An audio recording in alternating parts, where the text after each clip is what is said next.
കഴിഞ്ഞ ക്ലാസ്സിൽ നമ്മൾ ചർച്ച ചെയ്തത് ഫിത്നത്തുൽ ഇൽമാണ്. അറിവ് കൂടുമ്പോഴും വലിയ ബുദ്ധിമുട്ടാണ്. എന്താണ് പരിഹാരം? എത്ര പഠിച്ച് അറിവുള്ളവനായി കഴിഞ്ഞാലും ഞാൻ ആണ് വിവരം കുറഞ്ഞവൻ എന്ന് ചിന്തിക്കുക. അല്ലാഹു തൗഫീഖ് നൽകട്ടെ. നാലാമത്തെ ഫിത്നയാണ് ഇന്ന് നമുക്ക് ചർച്ച ചെയ്യാനുള്ളത്. അത് ഫിത്നത്തുസ് സൈതന, അധികാരം കൊണ്ടുള്ള ഫിത്ന. അധികാരം കിട്ടിക്കഴിഞ്ഞാൽ നമ്മുടെ ജീവിതത്തിലും നാം ഇടപെടുന്ന മേഖലകളിലും ഫിത്നകൾ വർദ്ധിച്ചുകൊണ്ടിരിക്കും. എന്തുണ്ട് പരിഹാരം? ദുൽഖർനൈനി റളിയല്ലാഹു അൻഹുവിന്റെ ജീവിത ചരിത്രം മുമ്പിൽ വെച്ച് അല്ലാഹു നമ്മളെ പരിചയപ്പെടുത്തുകയാണ്.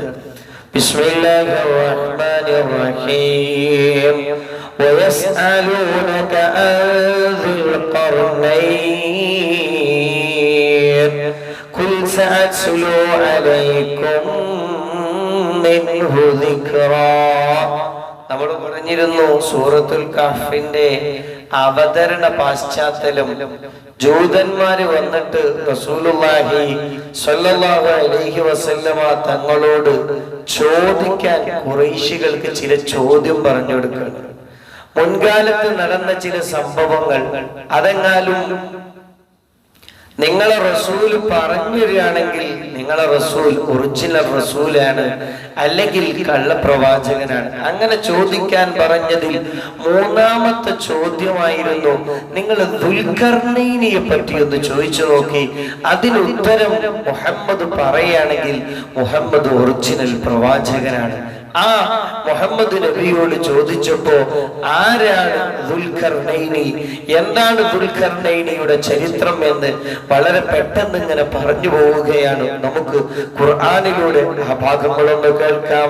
സൈറസ് രണ്ടാമൻ, അതാണല്ലോ ദുൽഖർനൈനി. വയസ്അലൂനക, എന്താ അർത്ഥം? സഅല എന്ന് പറഞ്ഞാൽ ചോദിക്കാം. വയസ്അലൂനക, നബിയെ അവര് നിങ്ങളോട് ചോദിച്ചു വരും. ഇങ്ങനെയുള്ള പ്രയോഗം ഖുർആനിൽ 16 തവണയുണ്ട്. വയസ്അലൂനക, നബിയെ അവർ നിങ്ങളോട് ചോദിക്കുമെന്ന പ്രയോഗം 16 തവണ. ഇതിൽപ്പെട്ട ഒന്നാണിത്. വയസ്അലൂനക, ഖുറൈശികൾ മക്കക്കാർ നിങ്ങളോട് ചോദിക്കുന്നതാണ് ദുൽഖർനൈനിയെ പറ്റി ഞങ്ങൾക്കൊന്ന് പറഞ്ഞു തരണേ. നബിയെ നിങ്ങൾ പറഞ്ഞു കൊടുക്കുക, സഅത്ലു അലൈക്കും മിൻഹു ദിക്റാ. ആ ദുൽഖർനൈനിയെ പറ്റി ഞാൻ നിങ്ങൾക്ക് പിന്നീട് പറഞ്ഞു തരുന്നതാണ്. അല്ലാഹുവിന്റെ വഹി ഇറങ്ങുമ്പോഴാണ് എനിക്ക് പറയാൻ പറ്റുള്ളൂ. അങ്ങനെ മുത്തുനബി സല്ലല്ലാഹു അലൈഹി വസല്ലം തങ്ങൾ വിശദീകരിക്കണം. ഖർന് എന്ന് പറഞ്ഞു കഴിഞ്ഞാൽ അർത്ഥം ദുൽഖർനൈനി, രണ്ട് കർണുള്ളവൻ. രണ്ട് കർണ്, കർണാനി, കർണൈൻ എന്ന് പറഞ്ഞാൽ രണ്ട് കർണ്. അതിന്റെ അർത്ഥം രണ്ട് കൊമ്പ് എന്നാണ്. അതുകൊണ്ട് ഇവിടെ ഉദ്ദേശിക്കുന്നത് കർണിന് മറ്റൊരർത്ഥം കൂടെയുണ്ട്, നൂറ്റാണ്ട്. 2 നൂറ്റാണ്ട് കാലം ഭരിച്ച ആൾ എന്നുള്ള ഉദ്ദേശമാണ്. എന്ന് വെച്ചാൽ ലോകത്തിന്റെ കിഴക്കും ലോകത്തിന്റെ പടിഞ്ഞാറും മൊത്തമായി ഭരിക്കാൻ സൗഭാഗ്യം കിട്ടിയ ഒരു മഹാനാണ് ദുൽഖർനൈനി റളിയല്ലാഹു അൻഹു. അല്ലാഹു നമുക്ക് ഉൾക്കൊള്ളാനുള്ള തൗഫീഖ് നൽകട്ടെ. മാത്രമല്ല അദ്ദേഹത്തിന്റെ ശിരസിൽ 2 മുഴകൾ ഉണ്ടായിരുന്നു. 2 മുഴ. ആ മുഴ കാരണമാണ് ദുൽഖർനൈനി, 2 കർണുള്ള ആൾ എന്ന പേര് ലഭ്യമായത്. ഇദ്ദേഹം ജീവിച്ചു പോയത് ഖലീലുല്ലാഹി ഇബ്രാഹിം അലൈഹിസ്സലാം, ഇബ്രാഹിം നബിയുടെ കാലത്ത് ജീവിച്ച ഒരാളാണ് ദുൽഖർനൈനി. ഇബ്രാഹിം നബിയെ കാണുകയും മസ്ജിദുൽ ഹറമിൽ വെച്ച് ഇബ്രാഹിം നബി അലൈഹിസ്സലാത്തു വസ്സലാമിനോട് സംസാരിക്കുകയും ചെയ്ത മഹാനാണ് ദുൽഖർനൈനി റളിയല്ലാഹു. ചിലര് പ്രവാചകനാണെന്നും ചിലര് പ്രവാചകരൊന്നുമല്ല, അള്ളാഹുവിന്റെ ഒരു വലിയാണ് എന്നും ദുൽഖർനൈനിയെ പറ്റി പരിചയപ്പെടുത്തിയിട്ടുണ്ട്. ലോകമാകെ അടക്കി ഭരിച്ചത് 4 പേരാണ്. ലോകമാകെ അടക്കി ഭരിച്ചത് 4 പേര്. 2 മുസ്ലിങ്ങളും 2 കാഫിരികളും. ഒന്ന് നമുക്കൊക്കെ അറിയാം. ഒന്നരാ പ്രവാചകരിലെ രാജാവ് സയ്യിദുനാ സുലൈമാൻ നബി അലൈഹിസ്സലാം സോളമനിലെ സുലൈമാൻ നബി ലോകമാകെ അടക്കി ഭരിച്ചു. പിന്നെ ഒന്ന് മുസ്ലിമായ, മറ്റൊന്ന് ദുൽഖർനൈനി റളിയല്ലാഹു അൻഹു. അതുപോലെ കാഫിരീങ്ങളിൽ നിന്ന് ഒന്ന് നമ്രൂദാണ്, മറ്റൊന്ന് ബുഖ്തുൻ നസ്റാണ്. നമ്രൂദ് ലോകമടക്കി ഭരിച്ചിട്ടുണ്ട്. ബുഖ്തുൻ നസ്ർ അവരൊക്കെ ചരിത്രം ബൈബിളിൽ പോലും പരാമർശിക്കപ്പെട്ട ചരിത്രമാണ്. നമ്മൾ ആ കൂട്ടത്തിൽ ഇന്ന് ചർച്ച ചെയ്യുന്നത് ദുൽഖർനൈനിയെ പറ്റിയാണ്. എന്താണ് ദുൽഖർനൈനിയുടെ പ്രത്യേകത? അല്ലാഹു തന്നെ പറയുകയാണ്, ഇന്നാ മക്കന്നാ ലഹു ഫിൽ അർദ്, ഭൂമിയിൽ ഞാൻ വലിയ സൗകര്യം ചെയ്തു കൊടുത്ത ഒരാളാണ് ദുൽഖർനൈനി. വആതൈനാഹു മിൻ കുല്ലി ശൈഇൻ സബബാ, എല്ലാ മാർഗങ്ങളും ഞാൻ സൗകര്യപ്പെടുത്തി കൊടുത്ത ആളാണ് ദുൽഖർനൈനി. ഫഅത്ബഅ സബബ, ഞാൻ മാർഗങ്ങൾ ഒരുക്കിയത് കൊണ്ട് തന്നെ അദ്ദേഹം ഒരു മാർഗത്തിലൂടെ പ്രവേശിച്ചു. ഹത്താ ഇദാ ബലഗ മഗ്രിബ ശംസ്, അങ്ങനെ മഗ്രിബ് ലോകത്തിന്റെ പടിഞ്ഞാറ് ഭാഗത്തിൽ അദ്ദേഹം എത്തിയപ്പോൾ അദ്ദേഹത്തിന്റെ പ്രത്യേകത, ലോകം അടക്കി ഭരിക്കുക എന്ന് പറഞ്ഞാൽ ലോകത്തിലൂടെ സഞ്ചാരം നടത്തുകയാണ്. ലോകത്താകെ സഞ്ചാരം നടത്തിയ മഹാനാണ് ദുൽഖർനൈനി റഹിമഹുല്ലാഹ്. അദ്ദേഹം അങ്ങനെ സഞ്ചരിക്കുമ്പോ സൂര്യൻ അസ്തമിക്കുന്ന പടിഞ്ഞാറ് ഭാഗത്തെത്തി. അവിടെ അദ്ദേഹം സൂര്യനെ എത്തിച്ചു. ഒരു ചെളി പുരണ്ട വലിയ അരുവിയിൽ സൂര്യൻ അസ്തമിക്കുന്നതായി അദ്ദേഹം കാണുകയാണ്. എന്ന് വെച്ചാൽ സൂര്യൻ അസ്തമിക്കുന്ന സമയത്താണ് പടിഞ്ഞാറ് ഭാഗത്ത് എത്തിച്ചേരുന്നത്. എത്തിയപ്പോഴോ അവിടെ ഒരു പ്രത്യേകമായ സമൂഹത്തെ അദ്ദേഹം കണ്ടുമുട്ടുന്നു. കണ്ടുമുട്ടിയപ്പോ അല്ല പറയാണ്, നമ്മൾ ദുൽഖർനൈനിയോട് പറഞ്ഞു, യാ ദുൽഖർനൈൻ, അല്ലയോ ദുൽഖർനൈനി, ഇമ്മാ അൻ തുഅദ്ദിബ വ ഇമ്മാ അൻ തത്തഖിദ ഫീഹിം ഹുസ്നാ. അപ്പോ ദുൽഖർനൈനി റഹ്മത്തുള്ളാഹി അലൈഹി യാത്ര തുടങ്ങുകയാണ്. യാത്ര എവിടെ എത്തി? ആദ്യമായിട്ട് പടിഞ്ഞാറ് ഭാഗങ്ങളിലാണ് പോയത്. പോയപ്പോ അവിടെ കാണുന്നത് പ്രത്യേകമായ ഒരു സമൂഹം. അല്ലാഹു പറഞ്ഞു, ഈ സമൂഹത്തെ വേണമെങ്കിൽ നിങ്ങൾക്ക് ശിക്ഷിക്കാം. ദുൽഖർനൈനി, വേണമെങ്കിൽ നിങ്ങൾക്ക് ഈ ഖൗമിനെ ശിക്ഷിക്കാം. അതല്ല അല്ലെങ്കിൽ ഇവരോട് നിങ്ങൾക്ക് നല്ല രൂപത്തിൽ പെരുമാറാം. അല്ലാഹു അധികാരം കൊടുത്തു. ആ ഖൗമിന്റെ മുകളിൽ അല്ലാഹു ദുൽഖർനൈനി റഹ്മത്തുള്ളാഹി അലൈഹിക്ക് അധികാരം കൊടുത്തപ്പോ മഹാരഥൻ എടുക്കുന്ന ഒരു പോളിസിയുണ്ട്. നമുക്കൊക്കെ അധികാരമുണ്ട്. നമ്മൾ നമ്മുടെ ചെറിയ ഷോപ്പിലെങ്കിലും അധികാരമുണ്ടാകും, നമ്മുടെ വീട്ടിലുണ്ടാകും, നമ്മുടെ നാട്ടിലുണ്ടാകും. അല്ലാഹു ദുൽഖർനൈനിക്ക് ഒരു പടിഞ്ഞാറ് ഭാഗത്തെ മുഴുവൻ അധികാരം കൊടുത്തപ്പോ അദ്ദേഹം എടുത്ത തീരുമാനം ഖാല, അദ്ദേഹം പറഞ്ഞു, അമ്മാ മൻ വലമ ഫസൗഫ നുഅദ്ദിബു, ആരാണോ ദുൽമ ചെയ്യുക അവരെ നമ്മൾ ശിക്ഷിക്കും. പിന്നെ അവരുടെ കാര്യം അല്ലാഹുവിലേക്ക് മടക്കുകയും ചെയ്യും. അപ്പോൾ അല്ലാഹു അവരെ ശക്തമായ ശിക്ഷയ്ക്ക് വിധേയമാക്കും. എന്നാൽ ദുൽഖർനൈനി തങ്ങൾ തുടരുകയാണ്,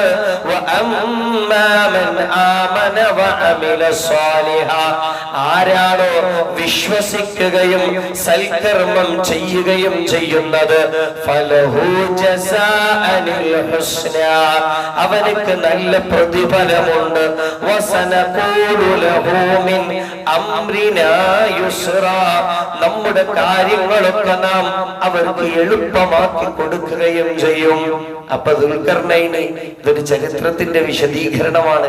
ഈ ഖുർആൻ പൂർത്തീകരിക്കുമ്പോ ഈ ആയത്തും കൂടെ ചർച്ച ചെയ്യേണ്ടത് കൊണ്ട് പെട്ടെന്ന് നമ്മളിത് പറഞ്ഞു പോവുകയാണ്. ആദ്യമായി പടിഞ്ഞാറ് ഭാഗത്ത് പോയി ദുൽഖർനൈനെ റഹ്മത്തുള്ളാഹി അലൈഹി അള്ളാഹു അധികാരം കൊടുത്തപ്പോ അതുകൊണ്ട് ഫിത്നയിലായില്ല. പിന്നെയോ നന്മ ചെയ്യുന്നവരോടൊക്കെ നല്ല രൂപത്തിൽ പെരുമാറാനും മുൽമ ചെയ്യുന്നവർക്ക് ചെറിയ അദാബ് കൊടുത്ത് അവരെ കാര്യങ്ങളെ അള്ളാഹുവിലേക്ക് മടക്കുകയും ചെയ്തു. പിന്നെയും മുന്നോട്ട് പോയി. അള്ളാഹു എളുപ്പമാക്കി കൊടുത്ത മാർഗങ്ങളിലൂടെ അദ്ദേഹം യാത്ര തുടർന്നു.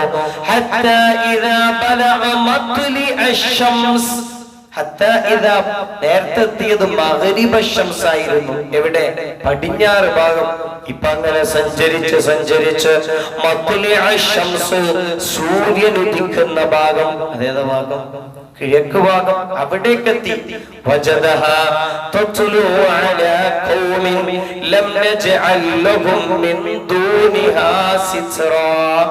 ആ സൂര്യനും അവർക്കും ഇടയിൽ മറയില്ലാതെ ജീവിക്കുന്ന മറ്റൊരു ഖൗമിനെ അദ്ദേഹം കണ്ടുമുട്ടി.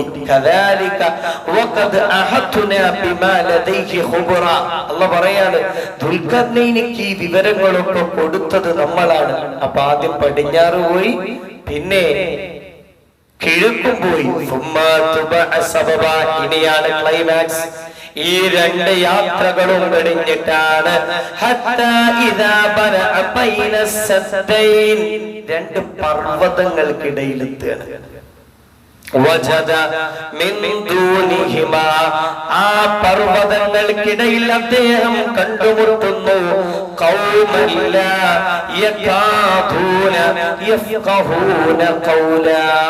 ആദ്യം പടിഞ്ഞാറ്, പിന്നെ കിഴക്ക്. ഇപ്പൊ രണ്ട് പർവ്വതങ്ങൾക്കിടയിൽ എത്തിയിരിക്കുന്നു ദുൽഖർനൈനി റഹ്മത്തുള്ളാഹി അലൈഹി. അവിടെ ആരാണുള്ളത്? ഒരു പ്രത്യേക വിഭാഗം. ആ വിഭാഗത്തിനോട് അങ്ങോട്ട് സംസാരിക്കാൻ പറ്റൂല. കാരണം ദുൽഖർനൈനിയുടെ ഭാഷ അവർക്ക് തിരിയുകയില്ല. അവര് സംസാരിക്കുന്നതോ ദുൽഖർനൈനിക്കും തിരിയുകയില്ല. അങ്ങനത്തെ ഒരു പ്രത്യേകമായ സമൂഹം. പിന്നെയോ ഒരു ദ്വിഭാഷയെ വെച്ചിട്ടാണ് ദുൽഖർനൈനി റഹ്മത്തുള്ളാഹി അലൈഹി അവരോട് സംസാരിക്കുന്നത്. ആ വിഭാഗം ഖാലു, ആ പ്രത്യേകമായ വിഭാഗം പറഞ്ഞു, ഇന്ന യഅജൂജ വമഅജൂജ മുഫ്സിദൂന ഫിൽ അർദ്. ദുൽഖർനൈനി പടിഞ്ഞാറുന്ന് തുടങ്ങിയ യാത്ര കിഴക്കെത്തിയിരിക്കുന്നു. നല്ല ശരീരഫലമുണ്ട്, നല്ല അറിവുണ്ട്. ഇങ്ങനത്തെ പ്രത്യേകമായൊരു മനുഷ്യനെ കണ്ടപ്പോ ഈ നാട്ടുകാർ പറയാണ്, ഇന്ന തീർച്ചയായും യഅജൂജ വമഅജൂജ്, യഅജൂജ് വിഭാഗം മഅജൂജ് വിഭാഗം പ്രത്യേകമായ ജനുസ്സാണ് അവര്. അവരുടെ പ്രത്യേക ഹോബി എന്താ? മനുഷ്യന്മാരെ തിന്നുക, മനുഷ്യന്മാരെ കൊല ചെയ്യുക, മനുഷ്യന്മാരെ നശിപ്പിക്കുക. ഇതാണ് അവരുടെ ഹോബി. ഇത് ഇനി അന്ത്യനാളിൽ വരും. അള്ളാഹു നമ്മളെ കാത്ത് രക്ഷിക്കട്ടെ. ഇന്ന യഅജൂജ വമഅജൂജ മുഫ്സിദൂന ഫിൽ അർദ്. ഞങ്ങളെ ഈ നാട്ടില് യഅജൂജ് മഅജൂജിനെ കൊണ്ട് വലിയ ശല്യാണ്. ഫഹൽ യജഅലു ലക ഖറജ, ഞങ്ങൾ നിങ്ങൾക്ക് വലിയ പ്രതിഫലം തരട്ടെയോ? ദുൽഖർനൈനിയോട് ചോദിക്കാണ്, ഞങ്ങൾ നിങ്ങൾക്ക് വലിയ കൂലി തരട്ടെയോ? അലാ അൻ തജഅല ബൈനനാ വബൈനഹും സദ്ദാ, ഞങ്ങൾക്കും ഈ യഅജൂജ് മഅജൂജ്, അത് രണ്ടാളല്ല, പിന്നെയോ ഒരു വിഭാഗം, അവർക്കും ഞങ്ങൾക്കും ഇടയിൽ ഒരു വലിയ സദ്ദൻ, ഒരു മതിൽക്കെട്ട് നിങ്ങൾ ഉണ്ടാക്കി തരുമോ? ചോദിച്ചുപോയി. വലിയ മനുഷ്യന്മാരാണ് അവർ, ഒരു പ്രത്യേക ജനവിഭാഗം.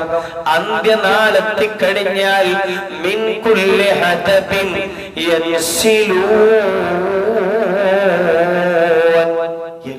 എല്ലായിടത്തുനിന്നും ഈ കൗമം ഇറങ്ങുമെന്ന.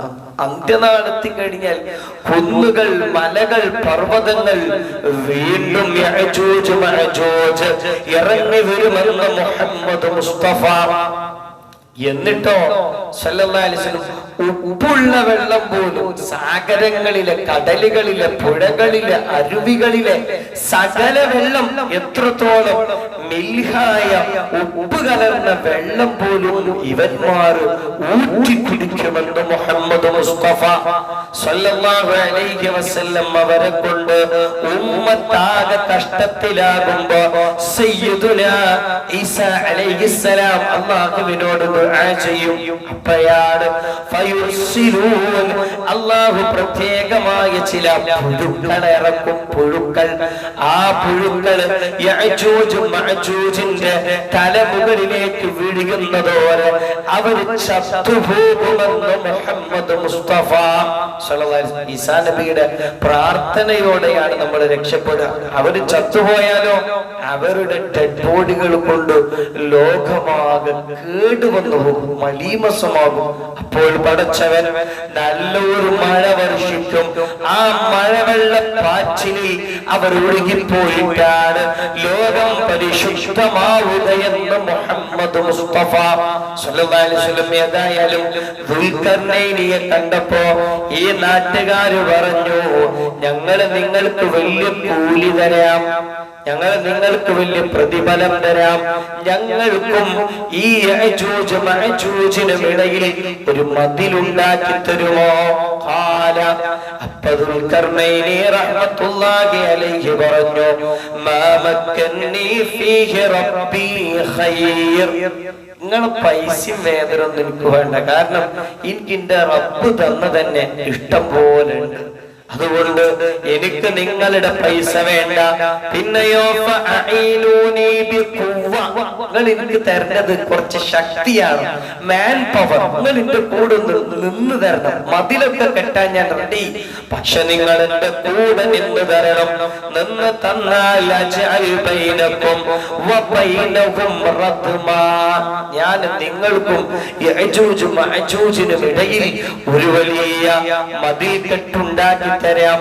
എന്നിട്ട് അദ്ദേഹം പറയാണ്, ദുൽഖർനൈനി റഹ്മത്തുള്ളാഹി അലൈഹി പറയുന്നു, ആതൂനി സുബറൽ ഹദീദ്, കുറച്ച് ഇരുമ്പ് കഷ്ണങ്ങൾ നിങ്ങൾ കൊണ്ടുവരൂ.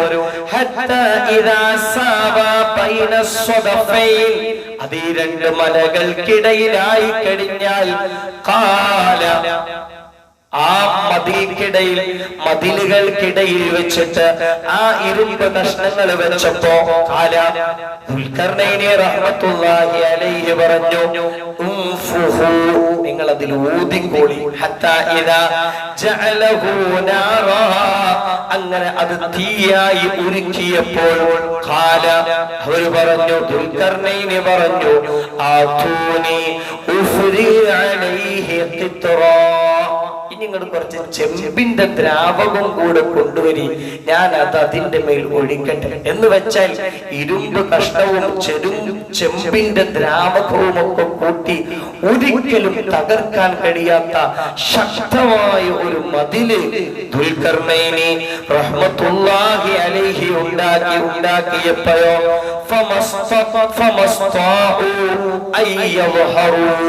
ഈ യഅജൂജ് മഅജൂജിന് പിന്നെ അത് ഓവർടേക്ക് ചെയ്യാൻ കഴിഞ്ഞില്ല. അതിന്റെ മുകളിലൂടെ കടന്നു വരാൻ അവർക്ക് കഴിഞ്ഞില്ല.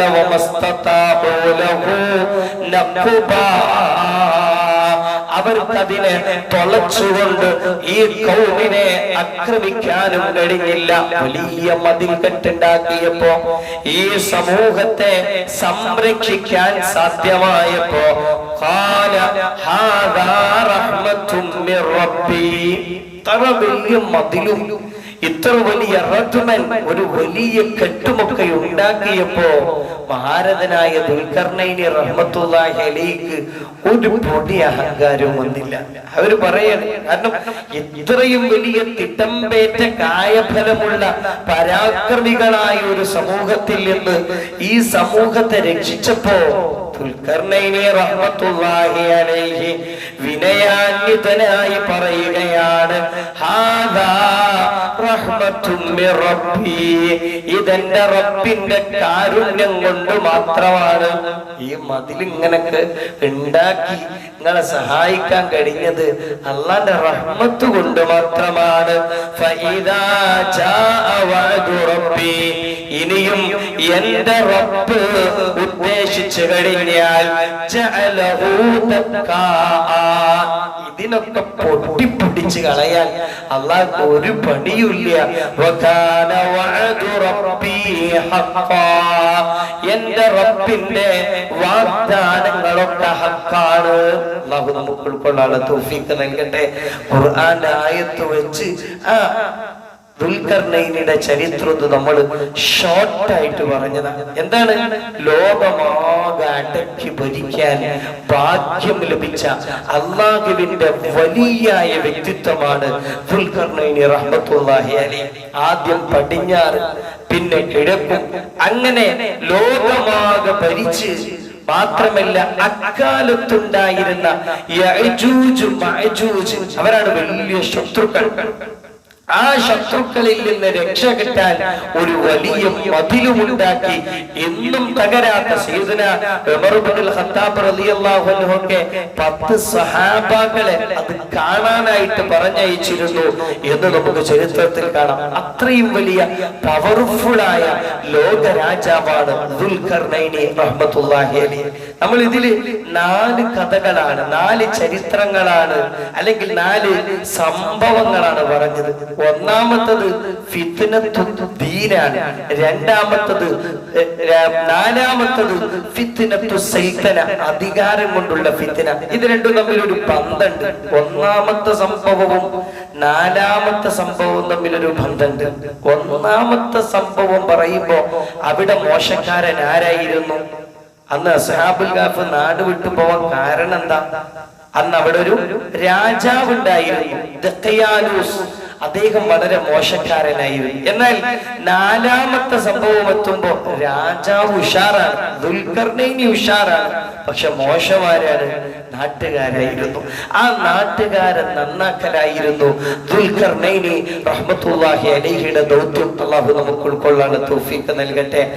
അധികാരം കിട്ടിക്കഴിഞ്ഞാൽ നമ്മൾ എടുക്കേണ്ട നയമിതാണ്, നമ്മൾ എന്ത് ചെയ്താലും ഹാദാ റഹ്മത്തുൻ മിർ റബ്ബി, ഈ ഒരു ബോധമാണ് ദുൽഖർനൈനി റഹ്മത്തുള്ളാഹി അലൈഹി പഠിപ്പിക്കുന്നത്. എന്ത് നേട്ടങ്ങൾ ഉണ്ടായാലും, എത്ര ഉയർച്ചയിലെത്തിയാലും നമ്മുടെ ചിന്ത ഹാദാ റഹ്മത്തുൻ മിർ റബ്ബി, ഇത് റബ്ബ് തന്നതാണ്. പിന്നെയോ ഫഇദാ ജാഅ വഅദു റബ്ബി ജഅലഹു തക്കാ, അല്ലാഹു ഉദ്ദേശിച്ചാൽ ഇതൊക്കെ അരനേരം കൊണ്ട് നിലംപരിശാണ്.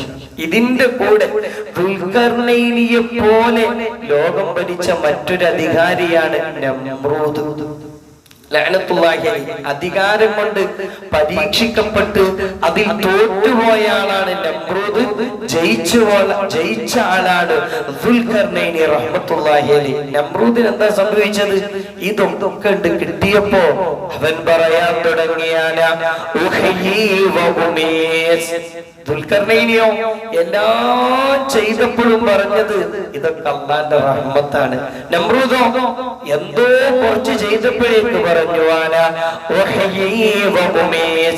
ഞാനാണ് ജീവിപ്പിക്കുന്നവനും ഞാനാണ് മരിപ്പിക്കുന്നവനും. ഇബ്രാഹിം നബി അലൈഹിസ്സലാത്തു വസ്സലാമിനോട് വെല്ലുവിളിച്ചു പറഞ്ഞതാണ്. എന്നിട്ട് അവൻ എന്താ ചെയ്തത്? വിഡ്ഢിത്തരം ചെയ്തു. വധശിക്ഷയ്ക്ക് വിധിച്ചിരുന്ന 2 ആളുണ്ട് വിളിച്ചു കൊണ്ടുവന്നു. എന്നിട്ട് ഒരാളെ കഴുത്തണ്ട് വെട്ടി. എന്നിട്ട് പറഞ്ഞു, കണ്ടില്ലേ, ഞാനിതാ ഒരാളെ മരിപ്പിച്ചിരിക്കുന്നു. അപ്പൊ കാണുന്നതൊക്കെ ഇങ്ങനെ തോന്നാം, ഒരാളെ മരിപ്പിച്ചല്ലോ. എന്നിട്ട് ഒരാളാണ്ട് വെറുതെ വിട്ടു. നമ്രൂദ് പറയാണ്, ഇയാൾക്ക് വധശിക്ഷയുണ്ട്, ഇയാളും വധിക്കപ്പെടേണ്ടതാണ്, അയാളെ ഞാൻ വെറുതെ വിട്ടിരിക്കുന്നു, അതുകൊണ്ട് ഞാനും ജീവിപ്പിക്കുന്നുണ്ട്. ഒരു പൊട്ടത്തരം പറഞ്ഞത്. വധശിക്ഷയ്ക്ക് വിധിക്കേണ്ട ഒരാൾ അടുത്ത ദിവസം വധിക്കപ്പെടേണ്ട ആളാണല്ലോ. അയാളെ വെറുതെ വിട്ടിട്ട് പറയാണ് ഞാനിതാ ഒരാളെ ജീവിപ്പിച്ചിരിക്കുന്നു. ഇങ്ങനെ അധികാരം കിട്ടിയതിന്റെ പേരിൽ നശിച്ചുപോയ നമ്രൂദ് ലഅനത്തുല്ലാഹി അലൈഹി എന്താ സംഭവിച്ചു പോയത്? ഒരു ചെറിയ പ്രാണി നമ്രൂദിന്റെ ചെവിക്കുള്ളിലൂടെ തലയിലേക്ക് പ്രവേശിച്ചു. അത് പെരുകാൻ തുടങ്ങി. തലയ്ക്ക് ശക്തമായ വേദന സഹിക്കാൻ കഴിയാഞ്ഞിട്ട് രണ്ട് സേവകരെ ഒന്നിനെ വെടി ഒന്നിനെ ഇടതുഭാഗത്ത് ഇരുത്തി അവർക്ക് അക്കാലത്തുള്ള മരത്തിന്റെ ചെരുപ്പ് കൊടുത്തു അടിക്കാൻ പറഞ്ഞു. എല്ലാം ഇങ്ങനെ തലക്ക് അങ്ങനെ ഉണ്ടല്ലോ, വേദന കിട്ടുമ്പോ ഒന്നിങ്ങനെ അടിച്ചാ ഒരു സുഖം ഉണ്ടായിരിക്കും. പ്രാണികൾ നിബിഡമായിട്ട് തലക്കടിക്കാൻ പറഞ്ഞു. സേവകരുടെ പണി അടിക്കന്നെ, മെല്ലെ അടിക്കാണ്. സുഖം കിട്ടണില്ല, ശക്തമായിട്ട് അടിക്കാൻ പറഞ്ഞു. വീണ്ടും ശക്തി കൂട്ടാൻ തുടങ്ങി. സുഖം കിട്ടാഞ്ഞിട്ട് തല കൊണ്ടുപോയി കണ്ട മാമരങ്ങളിൽ കുത്താൻ തുടങ്ങി നമ്രൂദ് ലഅനത്തുല്ലാഹി അലൈഹി. അല്ലാഹു കാത്തുരക്ഷിക്കട്ടെ. ആ സേവകരോട് വീണ്ടും ശക്തി കൂട്ടി അടിക്കാൻ പറഞ്ഞ് ആ തല രണ്ട് പിളർപ്പായി പോയി. അതാണ് പറഞ്ഞ തകർന്നുപോയ കാഫിർ. അല്ലാഹു കാത്തുരക്ഷിക്കട്ടെ. എന്താ വിഷയം? നമ്രൂദും ദുൽഖർനൈനിയും റഹിമഹുല്ലാഹ് രണ്ടുപേർക്കും അധികാരം കിട്ടിയിട്ടുണ്ട്. രണ്ടുപേരും ലോകം മുഴുവനായിട്ട് ഭരിച്ചിട്ടുമുണ്ട്. എന്താണ് മാറ്റം? രണ്ട് ചിന്തകളാണ് ഈ രണ്ട് അധികാരികളും തമ്മിലുള്ള മാറ്റം. എല്ലാം ചെയ്തപ്പോഴും ദുൽഖർനൈനി ചിന്തിച്ചു ഹാദാ റഹ്മത്തുൻ മിർ റബ്ബി, ഇതൊക്കെ എന്റെ റഹ്മത്തോണ്ട് ചെയ്തതാണ്. ഇന്നും നിൽക്കുന്ന സുശക്തമായ മതിൽക്കെട്ടുണ്ടാക്കിയപ്പോ പറഞ്ഞത് എന്റെ റബ്ബ് ചെയ്ത നിഅമത്താണ്. ഇതൊക്കെ വിചാരിച്ചാൽ ഒറ്റടിക്ക് തെക്കാൻ പൊട്ടിപ്പൊടിഞ്ഞു ഈ ചിന്ത. എന്നാൽ അധികാരം കിട്ടിക്കഴിഞ്ഞാലുള്ള മോശമായ ചിന്ത, അതാണ് നമ്രൂദിന് വന്നത്. ആ ചിന്തയുടെ പേരാണ് അനാനിയത്ത്. അനാനിയത്ത് അന എന്ന് പറഞ്ഞത് അന അറബിയിൽ നമുക്കറിയാം. അന എന്ന് പറഞ്ഞാൽ ഞാൻ എന്ന ചിന്ത. അധികാരം കിട്ടി തകർന്നു പോയ നമ്രൂദ് ലോകത്തിന്റെ മുമ്പിൽ നൽകുന്ന പാഠം അന പാടില്ല. ഓന് ഞാൻ എന്ന് പറഞ്ഞിട്ട് എവിടെ വരെ പറയാൻ തുടങ്ങി? ഞാനാണ് ജീവിപ്പിക്കുന്നവൻ, ഞാനാണ് മരിപ്പിക്കുന്നവൻ. അല്ലാഹു കാത്തുരക്ഷിക്കട്ടെ. നമ്മളൊക്കെ ചെറിയ ഒന്നില്ലെങ്കിൽ നമ്മുടെ വീട്ടിലെങ്കിലും അധികാരിയാണ്, അല്ലെ? നമ്മുടെ പുരയിലെങ്കിലും അധികാരിയാണ്. അവിടെ നമ്മൾ പലതും ചെയ്യും. വീടുണ്ടാക്കിയതാരാ? നമ്മളാണ്. മക്കളെ നോക്കണതാരാ? നമ്മളാണ്. ഭക്ഷണം കൊടുക്കണതാരാ? നമ്മളാണ്. ഈ അധികാരത്തിൽ പോലും അനായെന്ന് നമ്മൾ ചിന്തിക്കാൻ പാടില്ല. ഞാൻ എന്ന ചിന്ത നമ്മളെ കാത്തിരക്ഷിക്കട്ടെ. അതുകൊണ്ട് സൂറത്തുൽ കഹ്ഫിന്റെ അവസാന ഭാഗം 4 ചരിത്രവും അതിന്റെ ഗുണപാഠങ്ങളും നമ്മൾ പറഞ്ഞു. അള്ളാഹു നമുക്ക് ഉൾക്കൊള്ളാനുള്ള തൗഫീഖ് നൽകട്ടെ. ഒന്ന് ദീനിലെ ഫിത്നയാണ്. ദീനിന്റെ ഫിത്ന ഇന്ന് ശരിക്ക് കാണുന്ന ഒരു കാലഘട്ടത്തിലാണ് നമ്മൾ ഉള്ളത്. എന്തു വേണം? നല്ല ഒരു ഗ്യാങ്, ഒരു 5-6 ആളുകൾ അള്ളാഹുവിനെ പറയാനും ദീന് പറയാനുമുള്ള ഒരു ഗ്യാങ് നമുക്കുണ്ടാവുക. രണ്ടാമത്തത് ഫിത്നത്തുൽ മാലാണ്, സമ്പത്ത്. ഇന്ന ലികുല്ലി ഉമ്മത്തിൻ ഫിത്ന, എല്ലാ ഉമ്മത്തിനും ഫിത്നയുണ്ട്. ഈ ഉമ്മത്തിന്റെ ഫിത്ന സമ്പത്താണെന്ന് മുഹമ്മദ് മുസ്തഫ സ്വല്ലല്ലാഹു അലൈഹി വസല്ലം. ചെറുപ്പക്കാരും വലിയൊരൊക്കെ ഈ സമ്പത്തിന്റെ പിന്നാലെ ഓടുമ്പോ തീരെ നഷ്ടപ്പെട്ടുകൊണ്ടിരിക്കുക. എന്തു ചിന്ത വേണം? ഈ ദുന്യാവ് ചിലപ്പോ ഇന്ന് തീരും, എന്നാൽ നമ്മുടെ ആർത്തിക്ക് കുറവുണ്ടായിരിക്കും. അള്ളാഹു കാത്തുരക്ഷിക്കട്ടെ. മൂന്നാമത്തത് ഇൽമാണ്, പഠനവും അധ്യാപനവും ജ്ഞാനവും കൂടുമ്പോ അതും വലിയ ഫിത്നയിലേക്ക് എത്തും. സയ്യിദുനാ മൂസാ നബി അലൈഹിസ്സലാത്തു വസ്സലാം അഹങ്കാരം കൊണ്ടൊന്നല്ല, സ്വാഭാവികമായി ചിന്തിച്ചതാണ് ഞാനാണല്ലോ ഇപ്പൊ ഈ കാലത്ത് ഏറ്റവും വലിയ വലിയ ആലിം. ഒരാള് ചോദിച്ചപ്പോ പറഞ്ഞതാ, ഉടനെ അള്ളാഹ് തിരുത്തിയല്ലേ പോയിക്കോളി. അങ്ങനെ കടലിടുക്കിൽ പോയാൽ ഒരാളെ കാണാം. ആളെ പേരെന്തിരുന്ന് സയ്യിദുനാ ഹിദർ നബി അലൈഹിസ്സലാം. നിങ്ങളും കാട്ടി വലിയ ആലിമാണ്. ഈ ബോധമാണ് ഇൽമു നേടുമ്പോൾ എനിക്കൊന്നുമില്ല, എനിക്കൊരറിവില്ല, എനിക്കൊന്നുമില്ല, ഈ ചിന്ത. അള്ളാഹു നമുക്ക് തൗഫീഖ് നൽകട്ടെ. നാലാമത്തത് അധികാരമാണ്. അധികാരം എന്ന് പറഞ്ഞാൽ നമ്മൾ പഞ്ചായത്ത് മെമ്പറാവണമെന്നോ അല്ലെങ്കിൽ മണ്ഡലം പ്രസിഡന്റ് ആവണം അങ്ങനൊന്നും ചിന്തിക്കേണ്ടതില്ല. നമുക്കൊക്കെ നമ്മുടേതായ ഇടങ്ങളിൽ ചില അധികാരമുണ്ട്. അധികാരമുള്ള സ്ഥലത്തൊക്കെ നമ്മൾ പലതും ചെയ്യും. ചെയ്താലോ ഹാദാ റഹ്മത്തും മിർ റബ്ബി. നമ്മൾ ചിന്തിക്കേണ്ടത് ഞാൻ ചെയ്തതല്ല, ഇതൊക്കെ റബ്ബ് ചെയ്ത്, റബ്ബിന്റെ അനുഗ്രഹമാണ്. അവന് വിചാരിച്ചാൽ ഇതൊരു നിമിഷം കൊണ്ട് തകർന്നു പോകും. ഈ ബോധം, അതിന്റെ അപ്പുറത്ത് വരുന്ന ചിന്തയാണ് നമ്രൂദ് ലഅനത്തുല്ലാഹി അലൈഹിക്കുള്ളത്. അനാനിയത്തിന്റെ ചിന്ത, ഞാനെന്ന ചിന്ത. അല്ലാഹു കാത്തുരക്ഷിക്കട്ടെ. ആ ചിന്ത കൊണ്ട് നമ്രൂദ് തകർന്നുപോയി. എന്നാൽ ദുൽഖർനൈനിയോ ചെയ്തത് മുഴുവൻ അള്ളാഹ് ചെയ്തെന്നതാണെന്ന് ചിന്തിച്ചപ്പോ എന്നും അനുസ്മരിക്കപ്പെടുന്ന ഒരു മഹാവ്യക്തിത്വമായി അള്ളാഹു നമുക്ക് തൗഫീഖ് നൽകട്ടെ. സൂറത്തുൽ കാഫിൽ പറഞ്ഞ 4 ഫിത്നകളും അതിനുള്ള പരിഹാരങ്ങളുമാണ്. അള്ളാഹു നമുക്ക് ഖബൂലാക്കി തരട്ടെ. അൽഹംദുലില്ലാഹി റബ്ബിൽ ആലമീൻ. അല്ലാഹുമ്മ സല്ലി അലാ സയ്യിദിനാ മുഹമ്മദ്.